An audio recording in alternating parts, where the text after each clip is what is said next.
I've had so many healings in my life, I don't even know where to begin. I've talked about pancreatic cancer, I've talked about stepping on a mine in combat, I've talked about surviving crashing helicopters when I was a pilot, and we talked about a cat. And this happened just recently, just before Christmas. I always had this feeling, because I always had these feelings, and I told everybody this cat should not be out all the time because something bad's gonna happen. And I always tried to push that out of my mind. Long story short, I come home one day and I can't find the cat, and she's behind the bush outside. Meow, meow. And my daughter says, "What's that noise? Where is the cat?" We see the cat out there totally paralyzed. She can't move her body. She's crawling only with her paws, and she's pooping, lost control of her bowels. And I go, "No, this is not happening. This is not one of those moments." So I put the cat in a box and take her to the vet, and I go, "Oh my God, this is bad, this is bad." And of course, I make the first mistake we all make. I let the grisly graphics of the third dimension take over my brain. And that means the fear comes on you, and the fear multiplies and goes like this to this to this. It becomes everything. And when I get to the vet, and the doctor does a few tests and says, "Oh, this cat is in stage 4 paralysis. It's losing its body heat.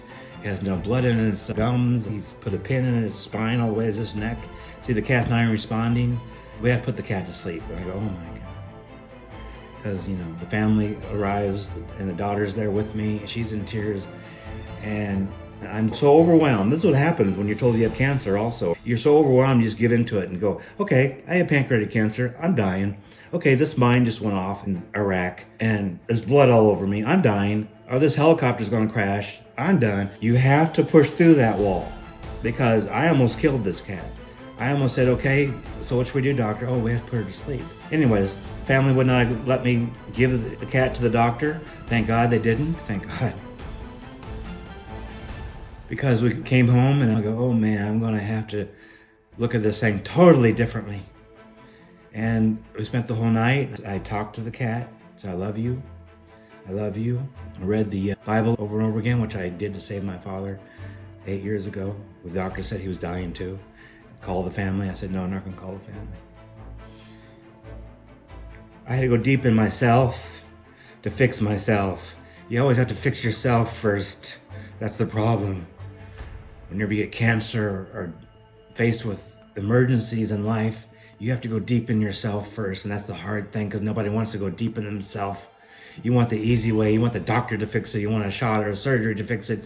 You want them to take this problem away from you and fix this cat and fix this pancreatic cancer. Just take care of it, please. Then all of a sudden you're faced with, "Oh no, they can't really help me at all.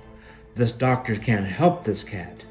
He wants to put the cat to death." So you have to go deep inside yourself, like I did with my pancreatic cancer, like I did with the mine exploding in combat, like I did with my father dying. They say, "Bring your family together, he's dying." And I pushed that away.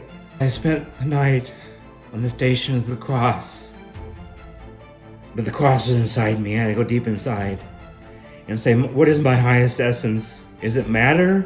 Or is it my spiritual source that lives forever?" And this cat's the same thing. And it's easier with a cat, like it's easier with a child, because they don't have all these adult trainings that the grisly world is all that's real, the grisly graphics, the cancers, the prognoses, the diagnosis, the things that you've been taught to believe is true. The cat knows it's a divine creature. So the cat's already meet me halfway there. And everybody in the family had the thought, after I read the spirituality lesson, this is possible, this can be done. It's already done. It's happened. Because all there is spiritual thoughts. All there is that divine, beautiful energy of euphoric life that can never be stopped. And this cat is nothing but another avatar of divinity, an avatar of God. And even though all night long, cat couldn't move other than his paws and it couldn't understand what was going on, I mentally hung with it. Somewhere during the night I got the feeling, I can see this. I can see this healing. Because I've been here before. I did it with myself. Just let it happen. Like the flowers grow. Let the cat be a cat and live and grow like a cat.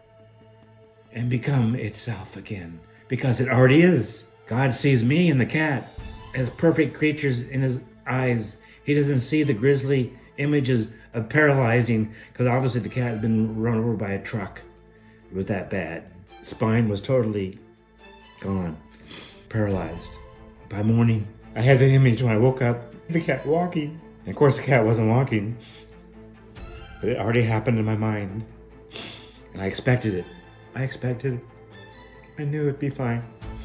But the cat wasn't walking.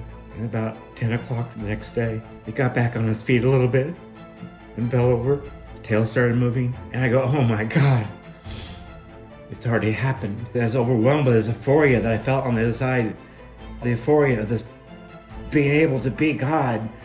Not that I am God, because I could feel His beautiful love and power that we all have.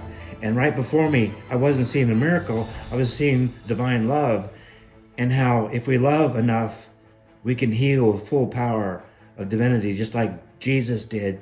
He did not hesitate. He didn't negotiate with the disease. He didn't lay down rules and try to make a deal. He just said, this has already happened. Oh no, Lazarus has been dead for 4 days. He stinks. Lazarus, come forth. It really has to be a Zen moment like that, when you have to get beyond yourself first. Yourself is the problem. And the scary thing is you really have to go deep inside yourself, what nobody wants to do. But when you do that, it's like going on the other side. And there is no more death. There's only divine love. And you're in this thing forever. You can't get out of divine love. I don't care what you're facing. I don't care if a Mack truck hits you tomorrow or if a bullet goes through your brain. It's just a heartbeat away till you're the self somewhere else. And you're the self of the entire universe. Why? Not because you're a broken human being or a broken cat. Because you are God. You always return to the source. And even though you don't understand what the source is, you know it's you. So by the evening of the second day, she was gingerly walking. By the third day, she was walking normally. By the fourth day, she was jumping. And now she won't leave me alone. She always wants love. It's like she also went deep in herself, it seems like, because she didn't pay attention to me a lot, didn't appreciate, I think, her life as much.